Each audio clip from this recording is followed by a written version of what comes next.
El plomero me miró con una urgencia que me heló la sangre. Señora, tome solo lo esencial y salga de este apartamento ahora. No le diga una palabra sobre esto a su hijo o su nuera. Su vida depende de ello. Sus manos temblaban mientras guardaba sus herramientas. Fue entonces cuando me di cuenta de que el problema en mi baño no era una simple fuga. Era algo mucho más siniestro, algo que jamás imaginé que encontraría en las paredes del lugar que yo llamaba hogar. Pero antes de continuar, asegúrate de que ya estás suscrito al canal y escribe en los comentarios: ¿desde qué ciudad de México estás viendo este video? Nos encanta saber hasta dónde están llegando nuestras historias. Fue un martes cualquiera cuando mi vida se desmoronó por completo. El grifo de mi baño comenzó a gotear durante la noche, un ruido molesto que me despertó varias veces. Por la mañana, noté una mancha de humedad en el techo del comedor, justo debajo del baño. Decidí llamar a un plomero. Llegará en 1 hora, informó la voz tranquila del otro lado de la línea cuando llamé al número que mi hijo Miguel me había dado. A mis 68 años, yo vivía en una casa espaciosa que compramos con mi esposo décadas atrás en la Ciudad de México.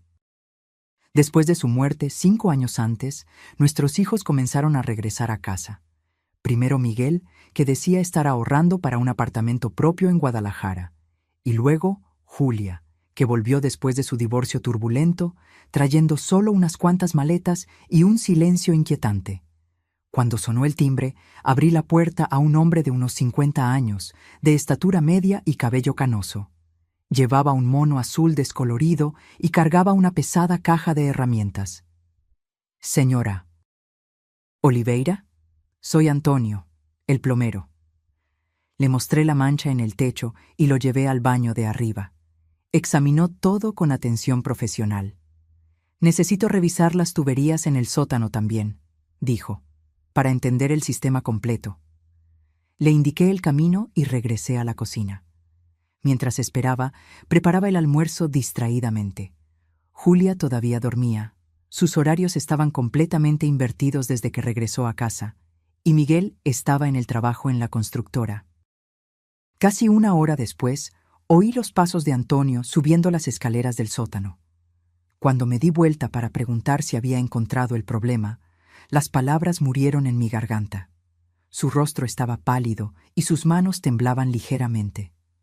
«Señora, ¿podemos sentarnos un momento?», preguntó, con una voz tensa que no coincidía con el profesionalismo tranquilo que había demostrado antes.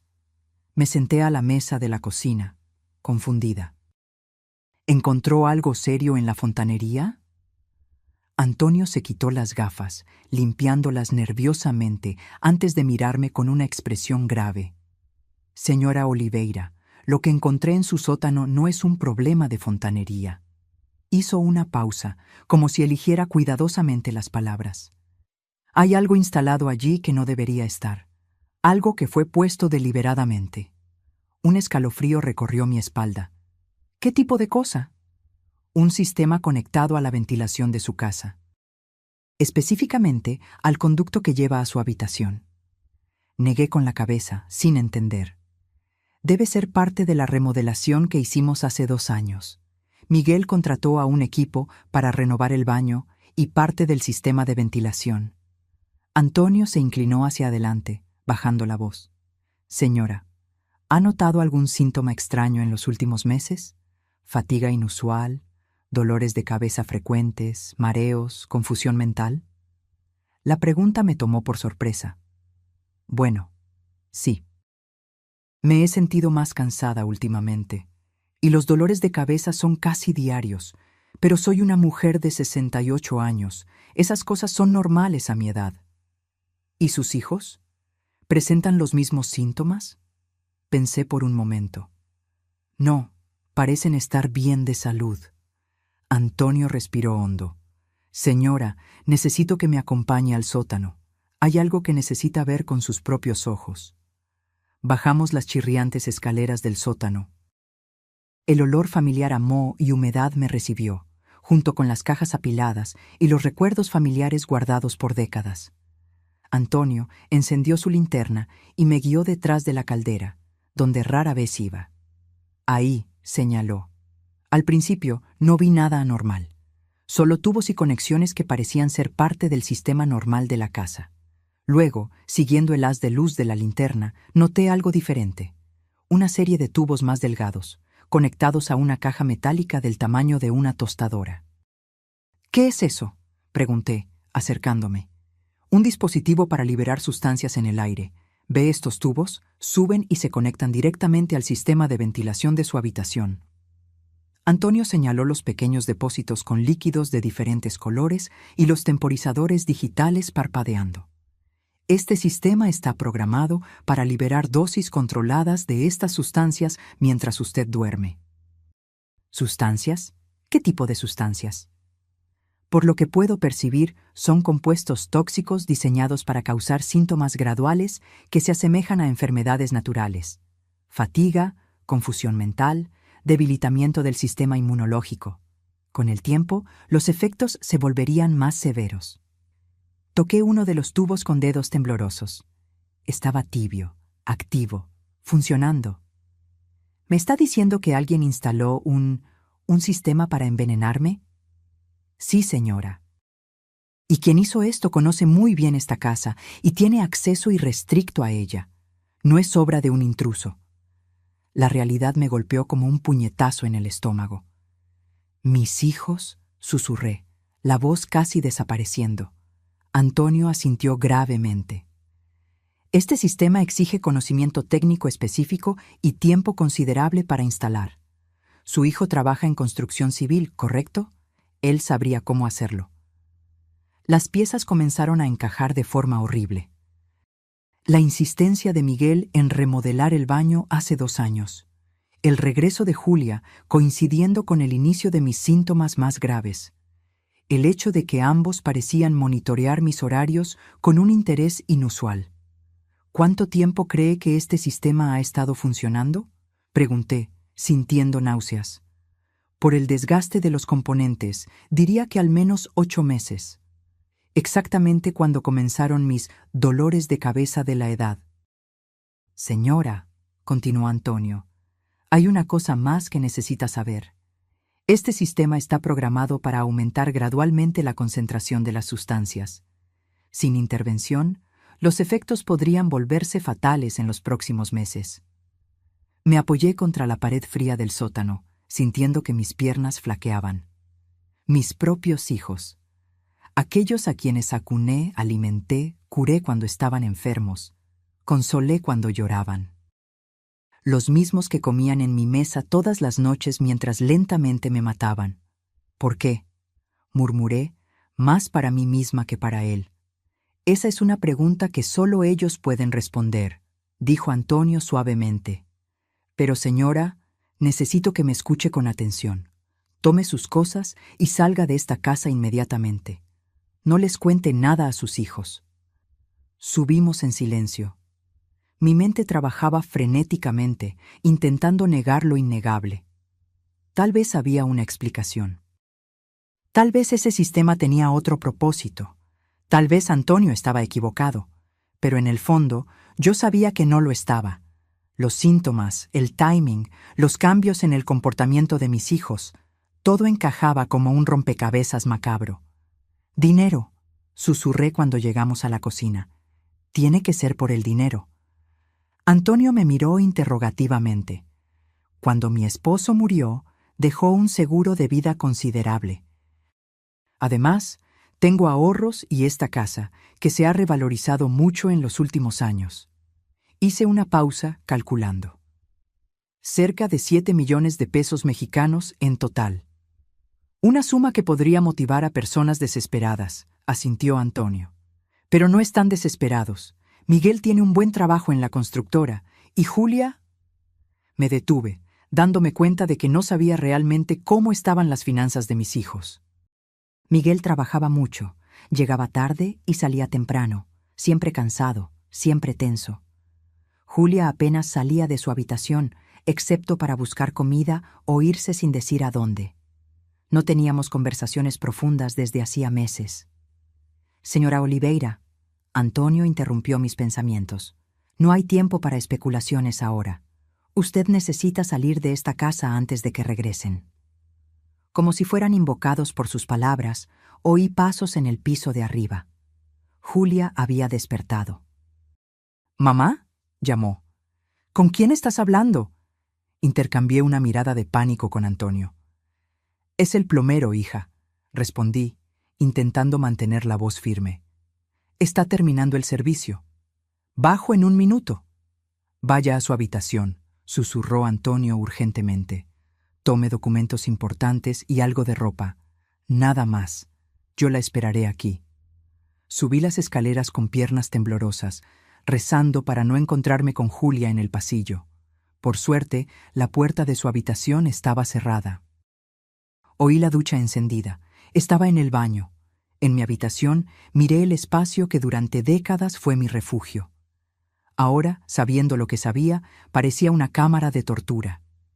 El aire que respiraba cada noche estaba cargado de veneno, deliberadamente puesto allí por mis propios hijos. Con manos temblorosas, abrí la caja fuerte escondida en el fondo del armario y saqué mis documentos: identificación, tarjetas bancarias, escrituras. Puse algunas prendas esenciales en un pequeño bolso. Mis ojos cayeron sobre una fotografía en la cómoda. Yo con Miguel y Julia la Navidad anterior, todos sonrientes. En ese momento ya me estaban envenenando. Puse la foto en el bolso también, no porque quisiera recordar ese momento, sino como un recordatorio cruel de la traición que sufrí. Cuando bajé, Julia ya estaba en la cocina, conversando casualmente con Antonio. Llevaba una bata y tenía el cabello mojado. Parecía tan normal, tan inofensiva. ¿Entonces solo era un tubo viejo oxidado?, preguntaba, sirviéndose café. «Exactamente», respondió Antonio profesionalmente. «Ya está todo resuelto». Julia se dio vuelta y notó mi bolso. «¿Vas a salir, mamá?». La pregunta aparentemente inocente me paralizó. ¿Cómo responder cuando cada palabra podía traicionarme? «Sí», logré decir. «Tengo algunos asuntos que resolver». «¿Quieres que te acompañe? No tengo nada planeado para hoy». La idea de quedarme a solas con Julia fuera de la casa me aterrorizó. «No es necesario, querida. Son solo cosas aburridas del banco». Antonio se levantó, tomando su caja de herramientas. «Bueno, mi trabajo aquí ha terminado. Son 600 pesos por el servicio». Le pagué, nuestras manos tocándose brevemente en el proceso. Sus ojos transmitían un mensaje claro: «Es hora de ir». «¿Estás bien, mamá?», preguntó Julia, observándome atentamente. «Pareces un poco pálida». «Estoy genial», mentí, forzando una sonrisa. «Solo un poco cansada». «Has estado muy cansada últimamente. Tal vez deberías consultar a un médico». La ironía de sus palabras, fingir preocupación por síntomas que ella misma estaba causando, casi me hizo perder el control. «Tal vez lo haga», respondí, dirigiéndome hacia la puerta. «Te quiero, mamá», dijo Julia con una dulce sonrisa que una vez habría calentado mi corazón, pero que ahora sonaba como una puñalada. «Yo también te quiero», respondí automáticamente, preguntándome cuándo esas palabras se volvieron vacías para ella. Salí de la casa que había sido mi hogar por 40 años, sin saber si alguna vez volvería. Antonio me guió hasta su camioneta estacionada en la acera. «Entre», dijo, abriendo la puerta del pasajero. «Necesitamos salir de aquí antes de que su hija sospeche algo». Mientras nos alejábamos, miré por el espejo retrovisor la casa que amaba, transformada ahora en una trampa mortal por mis propios hijos. «¿A dónde vamos?», pregunté, agarrando mi bolso como si fuera un salvavidas. «A un lugar seguro donde podamos pensar en los próximos pasos», respondió Antonio. «Hay una cafetería a unos kilómetros de aquí en Monterrey. Podemos hablar allí sobre cómo proceder y llamar a las autoridades». «¿Las autoridades? ¿La policía?» «Sí, señora». «Lo que encontramos constituye intento de homicidio. Esto no es algo que podamos resolver solos». «Homicidio». La palabra resonó en mi cabeza. Mis hijos no eran solo ingratos o codiciosos, eran asesinos en potencia, asesinos que vivían conmigo, comían mi comida, fingían preocuparse por mí mientras meticulosamente ejecutaban mi muerte. No puedo creer que esto realmente esté pasando, murmuré, observando las calles familiares que ahora parecían extrañas y hostiles. Sé que es difícil procesar todo esto, dijo Antonio gentilmente, pero usted tomó la decisión correcta al salir de esa casa. ¿Y si estamos equivocados? ¿Y si hay otra explicación? Antonio me miró brevemente antes de volver a concentrarse en la carretera. Señora, instalé sistemas de ventilación durante 15 años antes de convertirme en plomero. Lo que vi en su sótano no es un error o un malentendido. Es un dispositivo diseñado específicamente para dispersar sustancias químicas en el aire de su habitación. No hay explicación inocente para eso. En el fondo, yo sabía que él tenía razón, pero mi mente seguía buscando desesperadamente una realidad alternativa donde mis hijos no fueran monstruos. ¿Cuánto tiempo cree que me quedaba?, pregunté en voz baja. Basado en los temporizadores y la concentración, yo diría que 2 o 3 meses más, a lo sumo. Sus síntomas habrían empeorado progresivamente hasta parecer una enfermedad natural. Habría desarrollado problemas respiratorios graves y falla orgánica. Habría muerto lentamente y nadie sospecharía nada. Lágrimas rodaron por mi rostro. ¿Cómo 2 personas pueden planear algo así? ¿Cómo pueden mirar a su propia madre a los ojos todos los días, fingiendo amor, mientras la matan? No tengo respuesta para eso, señora. Pero sé que personas capaces de esto no van a rendirse simplemente si son confrontadas. Si descubren que usted sabe la verdad, pueden acelerar sus planes o intentar algo más directo. Un escalofrío recorrió mi espalda. ¿Cree que vendrán por mí? Depende de la desesperación que tengan por el dinero y del compromiso con el plan original. Llegamos a una cafetería acogedora en el centro de Puebla, lejos de mi barrio. Antonio eligió una mesa en el fondo, lejos de las ventanas y cerca de una salida. Cuando me di cuenta de que estaba pensando estratégicamente en rutas de escape, la gravedad de mi situación me golpeó de nuevo. Una joven camarera se acercó para tomar nuestros pedidos.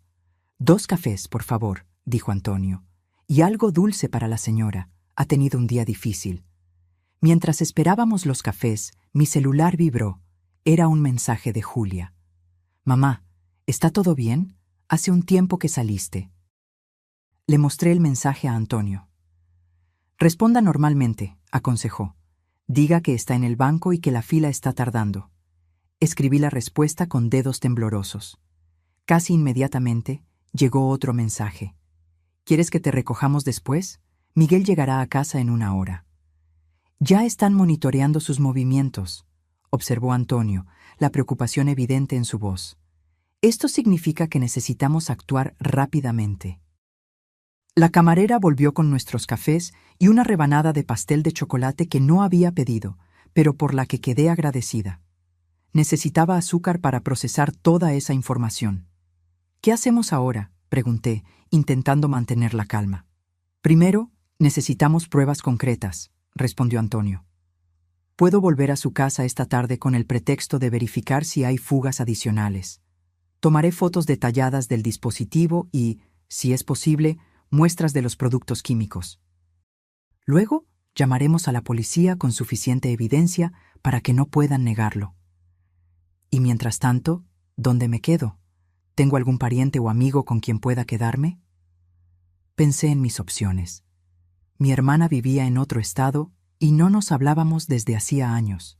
Tenía algunos amigos cercanos, pero involucrarlos en esto parecía peligroso.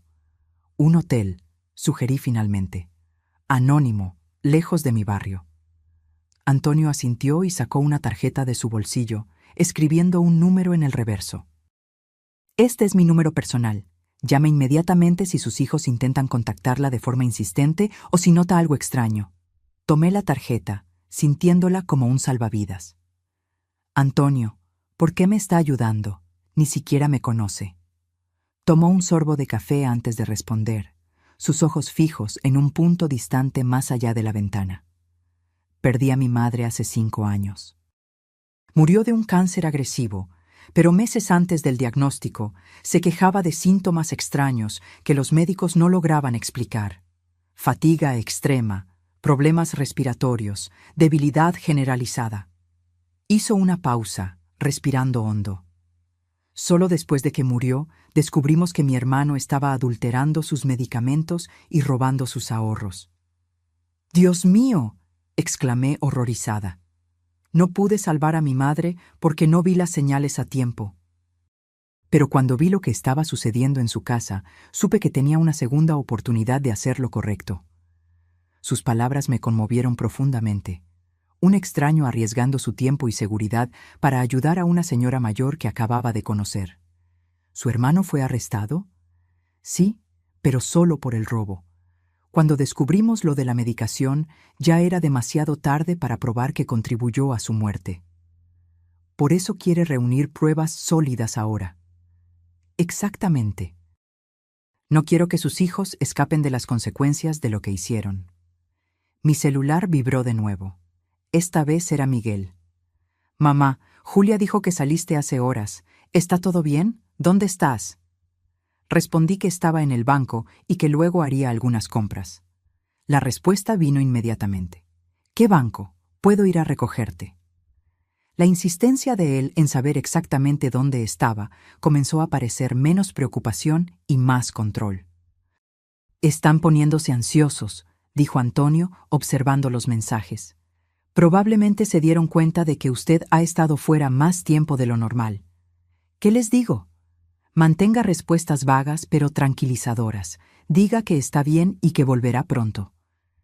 Hice como él sugirió, pero las respuestas seguían llegando, cada vez más insistentes. Entonces Miguel llamó. «Conteste», orientó Antonio. «Pero sea cuidadosa con lo que dice». «Hola, hijo», respondí, intentando sonar casual. «¿Dónde estás, mamá?» Su voz estaba tensa, controlada. «Julia dijo que saliste con un bolso. ¿Vas a pasar la noche fuera?» «No, querido, solo llevé algunos documentos para resolver en el banco». «¿Qué documentos? ¿Qué banco?» El interrogatorio de él me estaba poniendo nerviosa. «¿Por qué tantas preguntas, Miguel? Soy una mujer adulta». Hubo una pausa al otro lado de la línea. «Disculpa, mamá.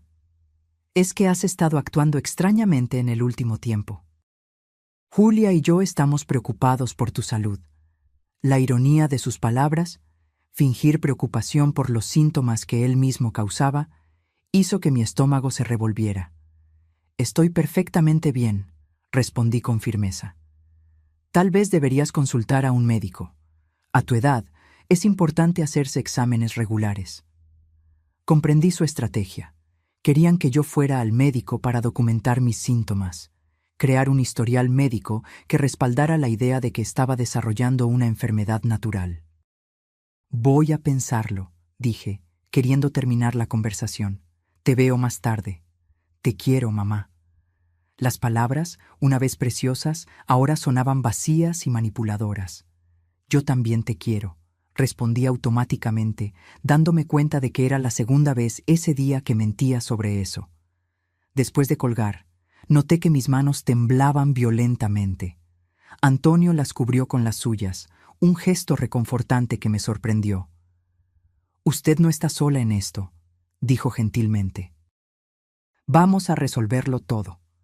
Pagamos los cafés y fuimos a un hotel modesto en el centro de Tijuana. Antonio habló con el recepcionista, reservando una habitación a su propio nombre para que nadie pudiera rastrearme. «Habitación 215», dijo, entregándome la llave. «Cierre la puerta con llave y no abra a nadie más que a mí. Si necesita algo, llame al servicio de habitaciones». «¿Cuándo volverá a mi casa?» «En aproximadamente 2 horas». Diré que recibí una queja de otro cliente sobre un problema similar y quiero verificar si el arreglo en su casa está funcionando correctamente. Es una práctica común en mi profesión, así que no levantará sospechas. Antes de irse, Antonio dudó. «Señora, necesito preguntarle algo. ¿Tiene un testamento? La pregunta me tomó por sorpresa. Sí. ¿Por qué? ¿Sus hijos son los únicos beneficiarios? Sí, todo se divide por igual entre Miguel y Julia. Él asintió gravemente. Eso confirma el motivo. Sin usted, heredarían inmediatamente una suma considerable. Recordé una cláusula específica. Pero el testamento dice que si mi muerte es sospechosa o resultado de un crimen, pierden todos los derechos de herencia. ¿Ellos saben eso? Creo que sí. Discutimos el testamento cuando mi esposo falleció. Eso podría explicar por qué eligieron un método tan elaborado. Si su muerte pareciera natural, resultado de una enfermedad gradual, nadie cuestionaría el testamento. La frialdad calculada de sus acciones me aterrorizó de nuevo. No solo planearon matarme, sino que también eligieron un método que aseguraría los beneficios financieros de mi muerte.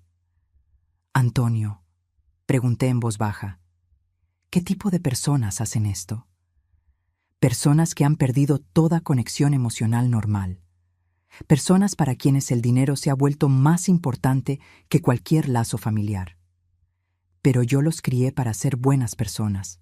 Les di amor, educación, valores. A veces, señora, las personas se transforman en algo completamente diferente de lo que esperábamos.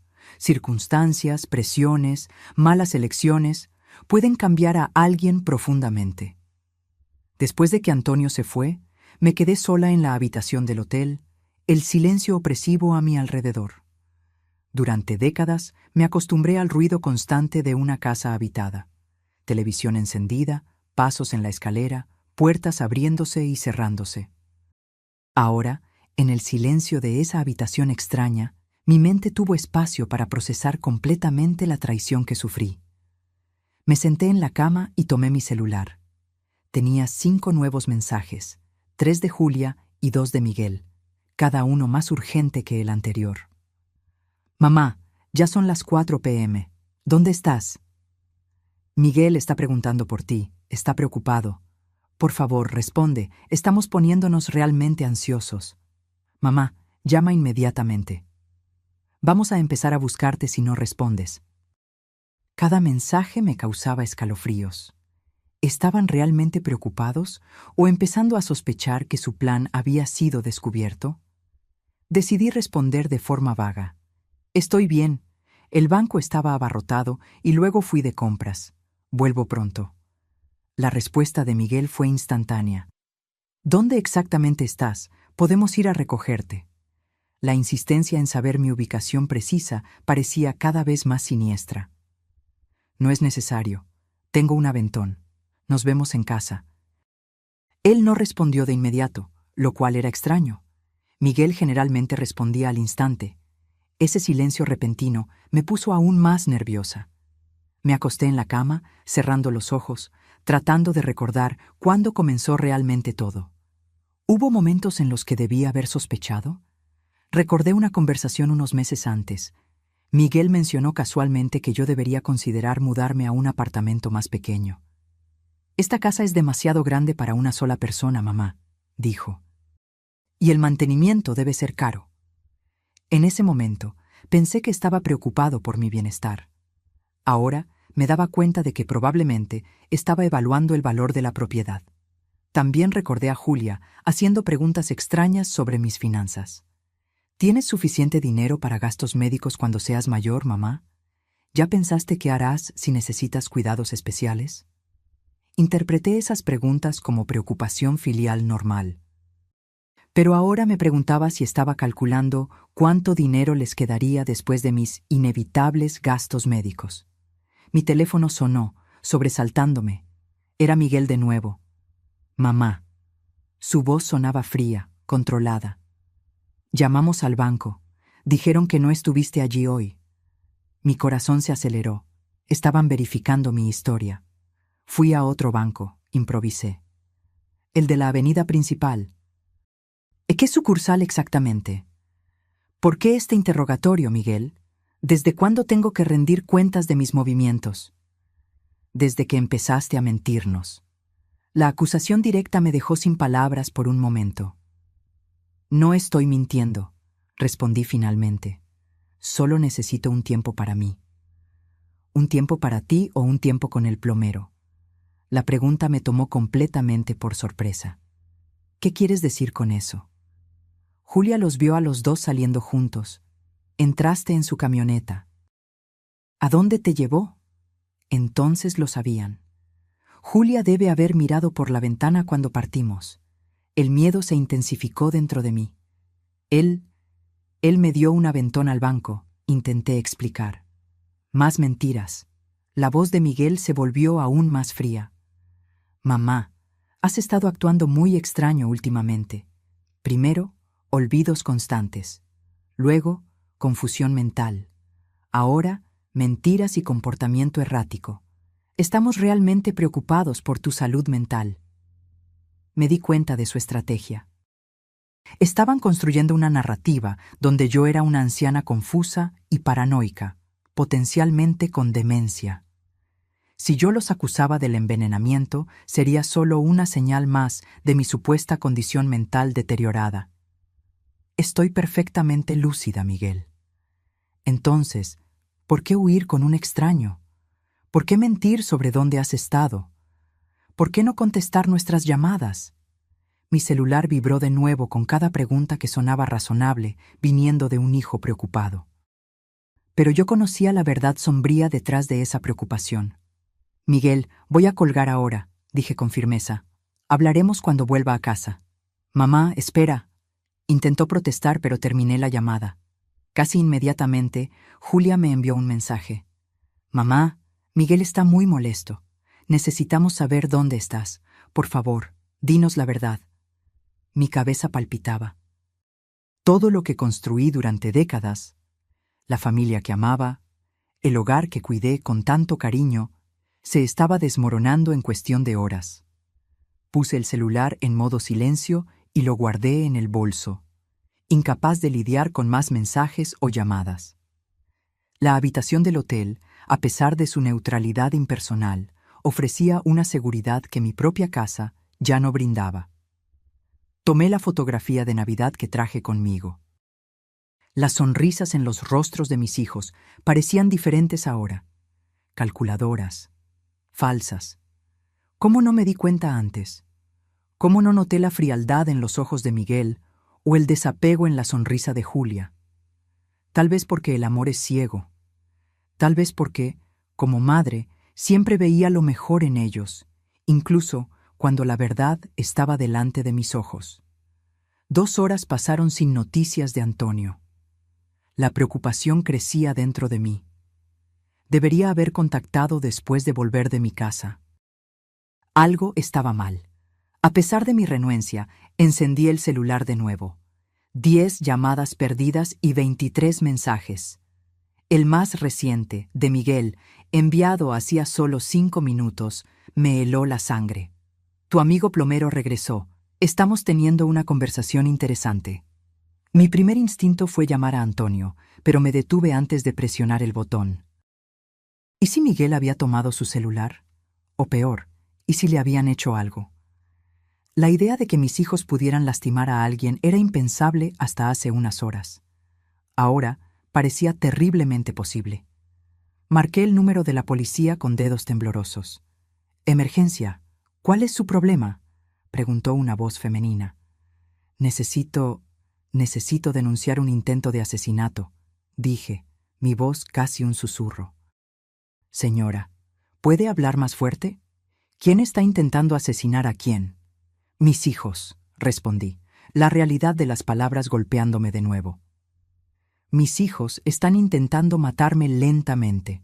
Encontramos un dispositivo en el sótano de mi casa, liberando sustancias tóxicas en el sistema de ventilación de mi habitación». Hubo una pausa al otro lado de la línea. «Señora, ¿cuál es su nombre completo y ubicación actual?» «María Oliveira. Estoy en el Hotel Central, habitación 215. «Ah, ¿y dónde están sus hijos ahora?» «En mi casa. Ellos pueden haberle hecho algo al hombre que descubrió el dispositivo. Un plomero llamado Antonio. Permanezca donde está, señora. Enviaremos una patrulla al hotel y otra a su residencia. no salga de su habitación y no se contacte con sus hijos. Después de colgar, me senté en el borde de la cama, temblando. Realmente había sucedido. Había denunciado a mis propios hijos a la policía. Las personas que traje al mundo, amé incondicionalmente, sacrifiqué todo para criar, ahora las estaba entregando a las autoridades. 15 minutos después, golpes firmes en la puerta anunciaron la llegada de la policía. 2 oficiales, una mujer de mediana edad y un hombre más joven, me escucharon atentamente mientras narraba los eventos del día. Mostré los mensajes insistentes de mis hijos, expliqué sobre el dispositivo en el sótano, el deterioro gradual de mi salud, la ayuda de Antonio. «Señora Oliveira», dijo la policía, después de anotar todo. «Otro equipo está en su residencia en este momento. Logramos contactar al señor Antonio. Está bien, pero bastante conmocionado. Al parecer, sus hijos lo interrogaron cuando regresó para recoger evidencia». «¿Lo lastimaron?», pregunté, horrorizada. «No físicamente, pero hubo amenazas. El señor Antonio logró salir de la casa con el pretexto de buscar herramientas en la camioneta y contactó a la policía inmediatamente. El alivio que sentí al saber que Antonio estaba seguro rápidamente dio paso a una nueva preocupación. ¿Y ahora? Necesitamos que usted nos acompañe a la estación de policía para formalizar la denuncia. Mientras tanto, un equipo forense está verificando su casa. Si encuentran evidencia del dispositivo que mencionó, sus hijos serán detenidos para interrogatorio. ¿Y si ya han removido todo?», la policía intercambió una mirada con su colega. El señor Antonio nos informó que, al regresar a la residencia, notó señales de que el dispositivo había sido desmantelado a toda prisa. Sin embargo, también cree que habrá rastros químicos que los técnicos forenses podrán detectar. En la estación de policía, pasé horas prestando declaración, detallando cada aspecto de la situación, los primeros síntomas, las preguntas extrañas de mis hijos sobre mis finanzas, su insistencia en monitorear mis movimientos y, finalmente, el descubrimiento de Antonio en el sótano. Mientras hablaba, una parte de mí todavía no creía que todo aquello estaba sucediendo. ¿Cómo una madre de 68 años puede estar en una estación de policía denunciando a sus propios hijos por intento de homicidio? Parecía una pesadilla de la que no podía despertar. Alrededor de las 10 de la noche, un detective entró en la sala de declaraciones con una expresión grave. «Señora Oliveira, tenemos noticias del equipo forense». Mi corazón casi se detuvo mientras esperaba el veredicto. Encontraron residuos químicos significativos en los conductos de ventilación que llevan a su habitación, compatibles con sustancias que, al ser inhaladas continuamente, pueden causar los síntomas que usted describió. También localizaron partes desmontadas del dispositivo que fueron apresuradamente escondidas en el fondo de una caja en el sótano. Lágrimas silenciosas rodaron por mi rostro. Una parte de mí todavía esperaba que todo fuera un terrible malentendido, que mis hijos fueran inocentes, que hubiera otra explicación. Ahora, esa esperanza estaba irrevocablemente destruida. «Sus hijos están detenidos para interrogatorio», continuó el detective. «Hasta el momento, ambos niegan cualquier implicación, afirmando que usted ha presentado signos de paranoia y confusión mental en los últimos meses. Exactamente como yo temía. Estaban usando los síntomas que causaron en mi contra». «¿Y en cuanto a pruebas de que fueron ellos quienes instalaron el dispositivo?». El detective dudó. «Eso puede ser más difícil de probar directamente. Sin embargo...». Abrió una carpeta y puso una fotografía en la mesa. Era una página de un cuaderno con la caligrafía inconfundible de Julia. «Encontramos esto escondido entre los libros en la habitación de su hija. Parece ser un registro detallado de sus síntomas a lo largo del tiempo, con anotaciones sobre ajustes en las dosis». Miré la hoja de papel, sintiendo náuseas al ver entradas como 27:04. «Mamá durmió 12 horas seguidas. Aumento de la dosis nocturna funcionando». Y 15:05 se quejó de mareos y confusión. Tal vez reducir un poco para no levantar sospechas. Era una documentación metódica, clínica, de mi deterioro planeado, como un experimento científico, como si yo no fuera un ser humano, y mucho menos su madre. Esto es... No pude terminar la frase. Evidencia bastante incriminatoria, completó el detective. Junto con declaraciones de vecinos confirmando la remodelación del baño hace 2 años, supervisada por su hijo, y sus conocimientos técnicos en el área de construcción, tenemos un caso sólido. El primer mes después del arresto de mis hijos pasó como un borrón. Fui sometida a una batería de exámenes médicos que confirmaron la presencia de toxinas en mi organismo. Los médicos quedaron conmocionados al descubrir que yo estaba siendo lentamente envenenada en mi propio hogar, por mis propios hijos. «Es un milagro que haya sobrevivido», dijo el toxicólogo. La exposición prolongada a estas sustancias podría haber causado daños permanentes en sus órganos o incluso la muerte. A medida que las toxinas fueron eliminándose de mi cuerpo, mi salud mejoró drásticamente. Los dolores de cabeza desaparecieron, la confusión mental se aclaró, la energía regresó. Físicamente, me estaba recuperando. Emocionalmente, la herida parecía imposible de sanar. No pude volver a mi casa. Los recuerdos eran demasiado dolorosos. Cada rincón de ese lugar ahora contenía el eco de la traición. Puse la propiedad en venta y me mudé temporalmente a un pequeño apartamento alquilado. Durante la investigación, la verdad completa salió a la luz. Miguel tenía deudas de juego que sumaban más de 2 millones de pesos.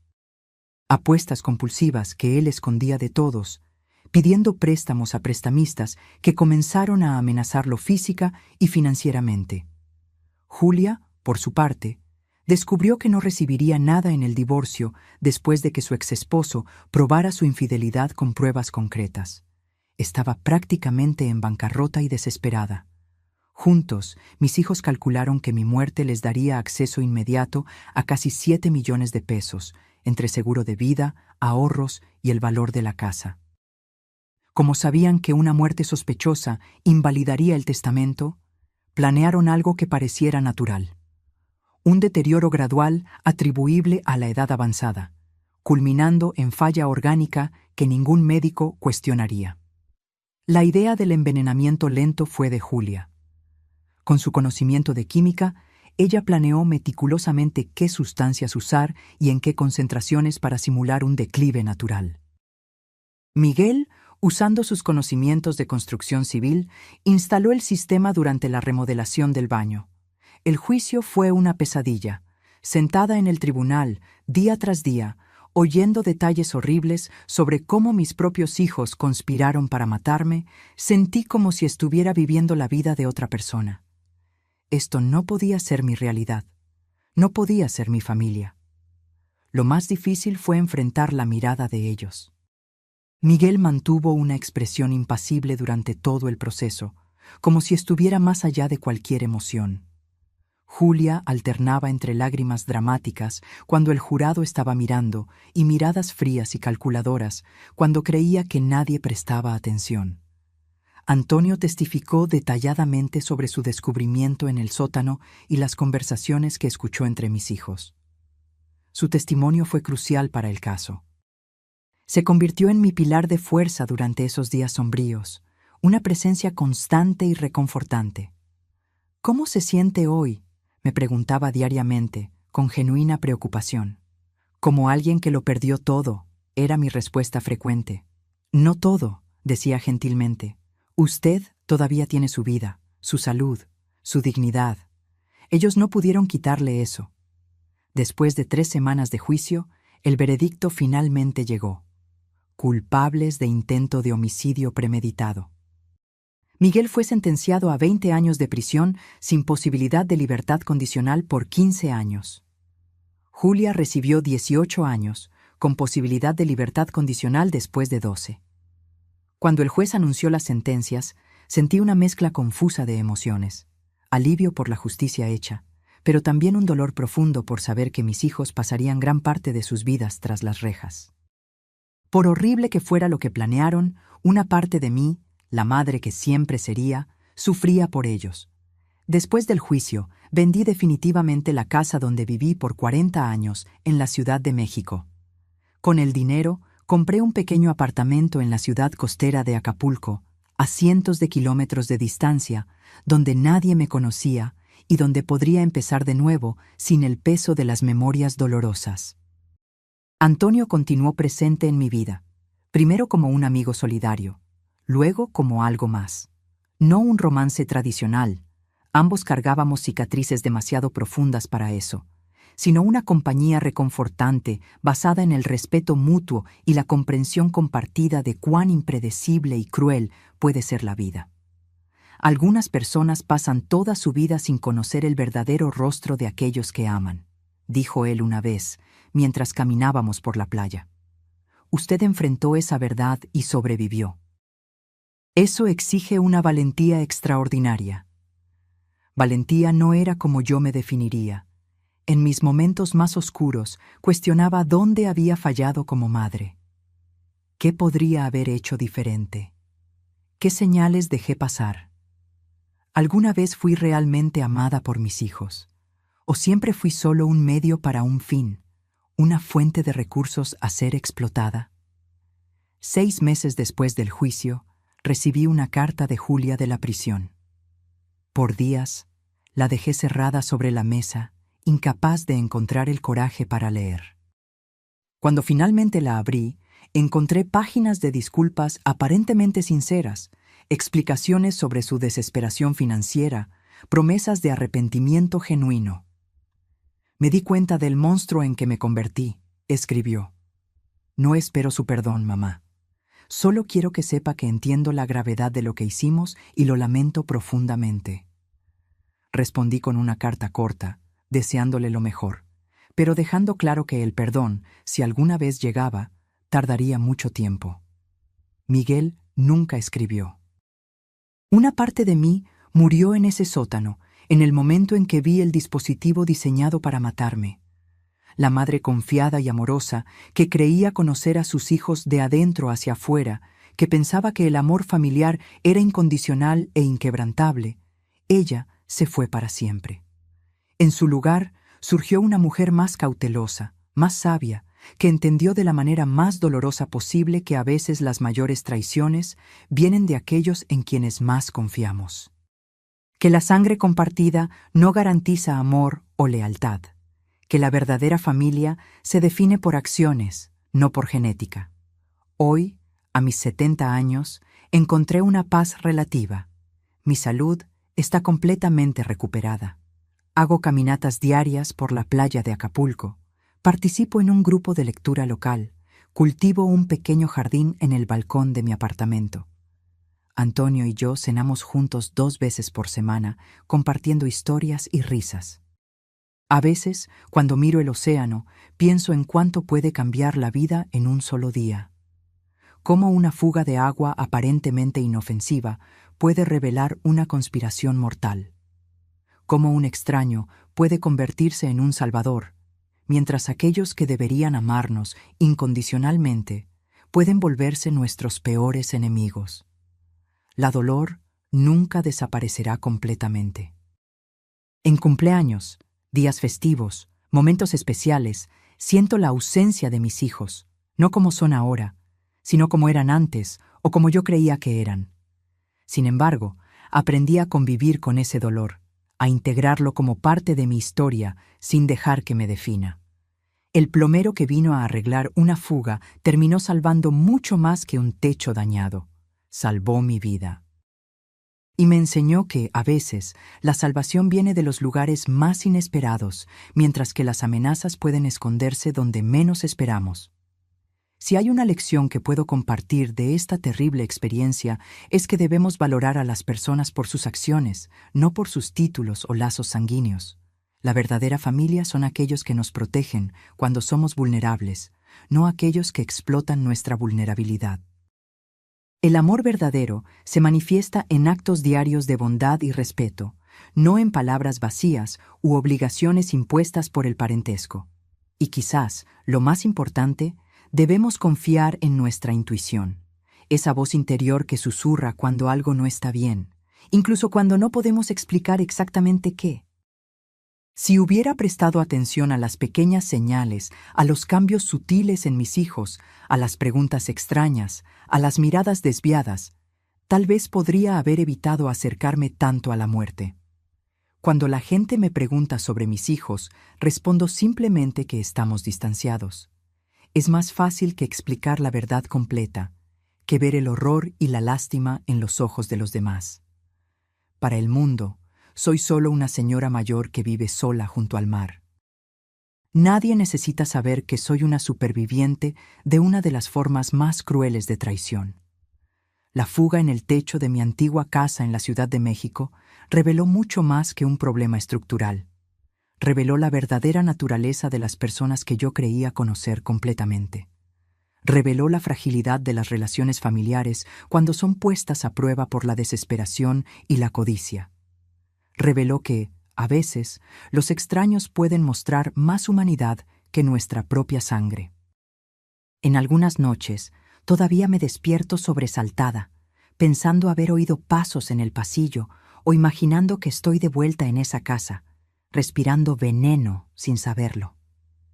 El trauma deja marcas que el tiempo atenúa, pero nunca borra completamente. Otras supervivientes de violencia doméstica me dicen que esa sensación de alerta constante, esa dificultad para confiar de nuevo, es normal, que forma parte del proceso de curación. Que un día, tal vez, lograré dormir sin verificar 2 veces si las puertas están cerradas o sin analizar el comportamiento de las personas a mi alrededor en busca de señales de falsedad. Antonio entiende esto mejor que nadie. Él perdió a su madre por su propio hermano y carga una culpa que resuena con la mía, la culpa de no haber notado las señales a tiempo.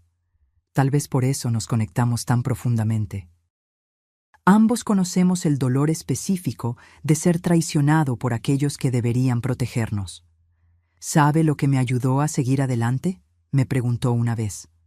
Darme cuenta de que, a pesar de todo lo que pasó, todavía existen personas buenas en el mundo, que por cada persona capaz de traición hay otras capaces de actos extraordinarios de bondad. Intento aferrarme a esa verdad en los días malos. Recuerdo que, el mismo día en que descubrí que mis hijos planeaban mi muerte, también descubrí que un extraño arriesgó su seguridad para salvar mi vida. La vida es así, luz y sombra entrelazadas. El mismo mundo que alberga monstruos también alberga héroes. La misma existencia que nos trae dolor inimaginable también ofrece momentos de belleza inesperada. Cuando me siento en mi balcón observando la puesta de sol en Acapulco, siento gratitud por la segunda oportunidad que recibí. Por poder respirar sin miedo, por haber descubierto la verdad antes de que fuera demasiado tarde, por haber encontrado una fuerza que no sabía poseer. No sé lo que el futuro les depara a mis hijos. Si algún día se arrepentirán verdaderamente, si algún día volverán a mi vida de alguna forma.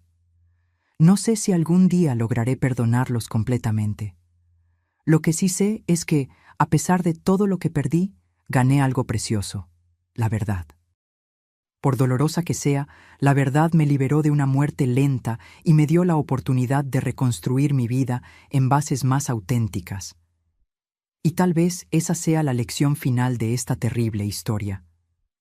Que a veces necesitamos perderlo todo para descubrir quiénes somos realmente.